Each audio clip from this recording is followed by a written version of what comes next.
Yeah, our session is looking at the progress after 1 year since we published our main report of the Lancet Commission on Women, Power, and Cancer. And actually, I have to say, we had a lot of wonderful support from UICC, and we had a global launch event last year around this time here in Geneva. So I'm very excited about our session on gender, power, and cancer, which is the first in many opportunities, I hope, to take our recommendations based on our research findings of the Commission's work forward to make them actionable in the real world.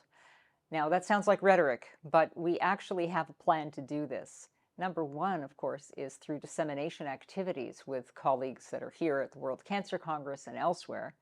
And this includes having people speak to the importance of the Commission's work for their own work, even if they were not involved with the Commission.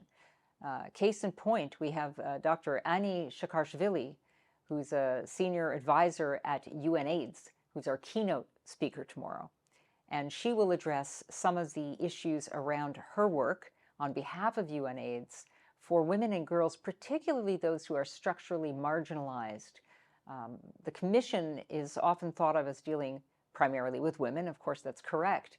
But we really want to emphasize the importance of this work to advance equity for all women in all our diversities. And that means women of color, women living in migrant and refugee situations, women who are ethnic minorities in their own countries, and on, women disadvantaged and disenfranchised.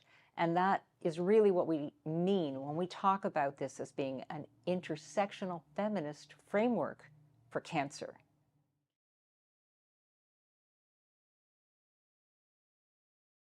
So in the Commission's work, we did a deep dive into the literature, the existing literature, on the many ways in which women have barriers that they face, even in seeking care, to learn about prevention, to understand what their risks of cancer are in the first place, and then their opportunities to act on those risks. And once they do reach the cancer health system, if they are diagnosed with cancer, the challenges and, of course, the opportunities and potential solutions to overcome those challenges in completing their care. There's a multitude of things that women face that are different than what the average man faces, and that's regardless of country.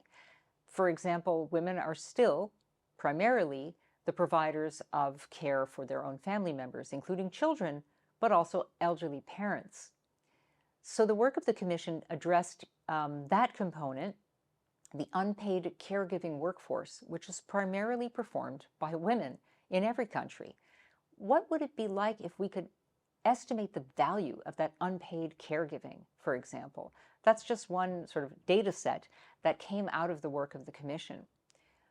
Using this as an example, because that's a concrete thing that countries can do, we did sort of like a proof of concept in a few instances, including what a gendered investment case for cancer would look like, using a non-sex specific cancer, colorectal cancer, very common in women as well as men, in the country of Peru, for which we had enough data to work through what an investment case would look like if you compared that between men and women. So likewise with the unpaid caregiving, this is information that others can now take forward to do those estimates and to determine how best a given country may see this as an investment in the overall health and well-being of its citizens. If you paid people paid family leave, etc., or were able to pay people for the work that they do in the home looking after their own families, so they can get back into the paid care workforce, for example. And there's many such examples that we give.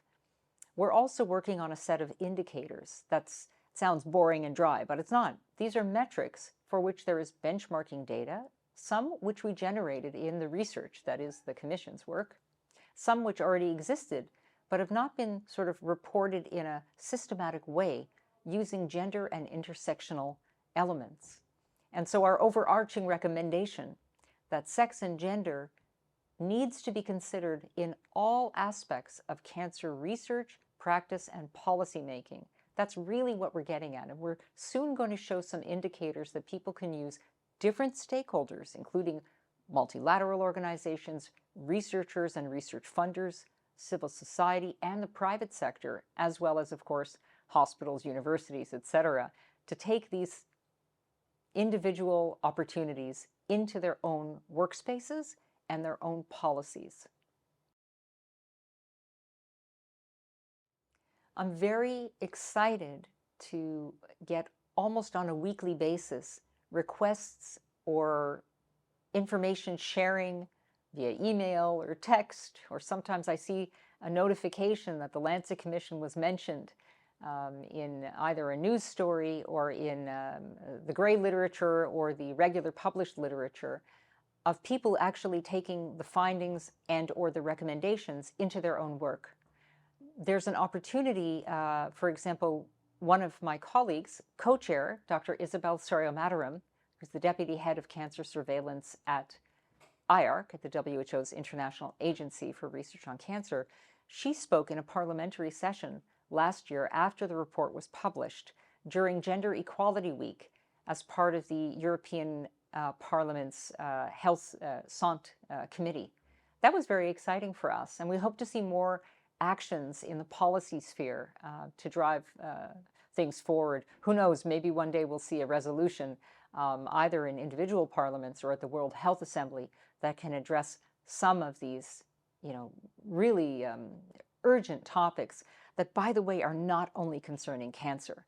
The topic of patriarchal systems that influence girls' and women's health and well-being is one that's been long overlooked. And we hope that our work can be also used by people in other domains beyond cancer.